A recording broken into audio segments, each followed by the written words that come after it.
பாஸ்தாவில் பிரியாணி செய்யலாம். குக்கரில் எண்ணெய் ஊற்றிட்டு அதில் அரைச்சிப்பூ, 2 ஏலக்காய், 3 கிராம்பு, ஒரு பட்டை போட்டுட்டு இப்போது அதில் ஒரு பெரிய சைஸ் வெங்காயம்,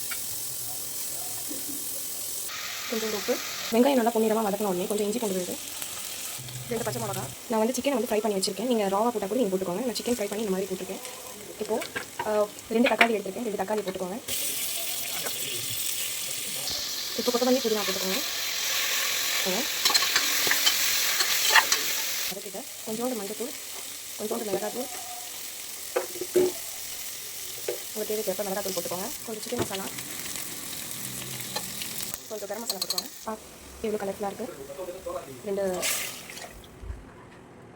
2 சொம்பு அளவு தண்ணி எடுத்துருக்கேன். தண்ணி ஊற்றிட்டு கொஞ்சம் உப்பு போட்டுட்டு நம்ம பாஸ்தாவை போடலாம். பாஸ்தாவை இதில் போட்டுட்டு வச்சுக்கலாம்.